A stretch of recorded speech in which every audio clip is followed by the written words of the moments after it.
বেরিকোসিল হচ্ছে যুবক পুরুষের অন্ডকোষের রগ ফুলে যে সমস্যার সৃষ্টি হয় সেটাকে বেরিকোসিল বলে। বেরিকোসিল বেশিরভাগ ক্ষেত্রে যুবক পুরুষের হয়ে থাকে এবং বাম পাশের অন্ডকোষের রগ ফুলে বেরিকোসিলের সমস্যাটি 95% ক্ষেত্রে পরিলক্ষিত হয়। 5% ক্ষেত্রে ডান অন্ডকোষে রগ ফুলে বেরিকোসিল হতে পারে। বেরিকোসিল ডান অন্ডকোষেও হতে পারে, বাম অন্ডকোষেও হতে পারে। বেশিরভাগ ক্ষেত্রে বাম অন্ডকোষে হয়ে থাকে। তো বেরিকোসিল বিভিন্ন কারণে হয়ে থাকে এবং বিশেষ করে যুবকদের ভিতরে বেরিকোসিল হয়, অবিবাহিত বিবাহিত যুবকদের ভিতরে বেরিকোসিল হয়।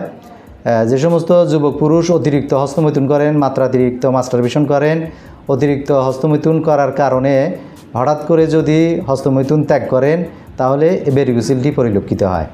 বেরিকোসিল শুধুমাত্র হস্তমৈথুন নয়, আঘাতজনিত কারণে অথবা এসটিআইয়ের কারণে যে সমস্ত যুবকরা অতিরিক্ত যৌনকর্মে লিপ্ত থাকেন, অতিরিক্ত শুক্রক্ষয় করেন এবং অবাধে অবৈধ যৌন মিলন করেন।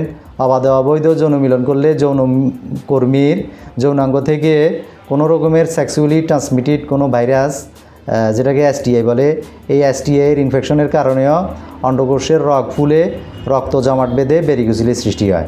4 প্রকারের বেরিকোসিল হতে পারে। এর ভিতরে গ্রেড 0, গ্রেড 1, গ্রেড 2, গ্রেড 3 রয়েছে। গ্রেড 3 হলে অন্ডকোষের ভিতরে মনে হয় যে মুরগির নাড়িভুড়ির মতো পেঁচিয়ে গেছে, এরকম অনুভূত হয়। আর গ্রেড 3 হলে অনেক সময় মনে হয় অন্ডথলের ভিতরে কৃমি দ্বারা পরিপূর্ণ, অর্থাৎ কৃমিতে পরিপূর্ণ হয়ে গেছে, এরকম অনুভূত হয়। আর গ্রেড 2 অথবা 1 হলে রগটা ফুলা ফুলা মনে হয়, বাম পাশের অন্ডকোষের রগটা ফুলা ফুলা অনুভূত হয়।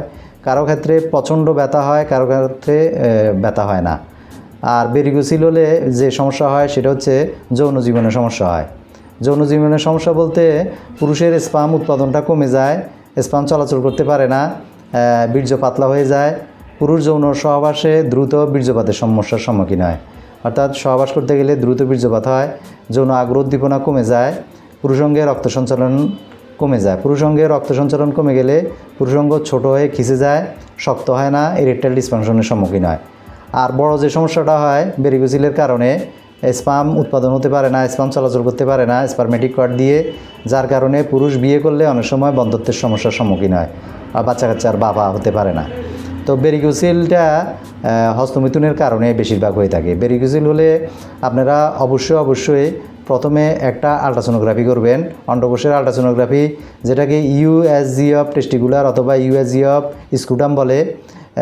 এই আল্ট্রাসোনোগ্রাফিটি করে সেখানে যদি বেরিকোসিল উল্লেখ করা থাকে, যেমন লেফট সাইডেড বেরিকোসিল, রাইট সাইডেড বেরিকোসিল অথবা লেফট সাইড বেরিকোসিল গ্রেড 1, 2, 3 যাই হোক না কেন, অথবা ব্যালেটেরিয়াল বেরিকোসিল গ্রেড 1, 2, 3 যাই হোক না কেন, এই সমস্যাগুলো যদি সেখানে মেনশন করা থাকে তাহলে আপনারা এই ইনভেস্টিগেশন রিপোর্টটি নিয়ে একজন ক্লাসিক্যাল হোমিওপ্যাথিক ডাক্তারের শরণাপন্ন হবেন। অভিজ্ঞ গভর্নমেন্ট রেজিস্টার্ড ক্লাসিক্যাল হোমিওপ্যাথিক ডাক্তারের শরণাপন্ন হয়ে আপনি যদি লক্ষণভিত্তিক ওষুধ গ্রহণ করেন তাহলে বেরিকোসিলের সমস্যাটি নির্মূল হবে। আর বেরিকোসিলের সমস্যা ভালো হলে আপনার যৌন অঙ্গটাও ভালো থাকবে, সক্রিয় থাকবে, যৌন জীবনও আপনার সমস্যা হবে না, যৌন দুর্বলতাও থাকবে না এবং পর্যাপ্ত স্পাম উৎপাদন হবে, বিয়ে করলে বাচ্চা কাচ্চাও হবে ইনশাল্লাহ। বেরিকোসিলের সমস্যা হলে আপনারা অবশ্যই হোমিও চিকিৎসা গ্রহণ করবেন। হোমিও চিকিৎসাতে কোনো পার্শ্ব প্রতিক্রিয়া নাই, সার্জারি ছাড়া বিনা পার্শ্ব প্রতিক্রিয়ায় লক্ষণভিত্তিক ওষুধ গ্রহণ করলে বেরিকোসিল নির্মূল হয়। আর এটার জন্য অবশ্যই আপনারা গভর্নমেন্ট রেজিস্টার্ড ডাক্তারের শরণাপন্ন হয়ে চিকিৎসা গ্রহণ করবেন। আজকে এই পর্যন্তই, সবাই ভালো থাকবেন। আসসালামু আলাইকুম ওয়া রাহমাতুল্লাহি ওয়া বারাকাতুহু।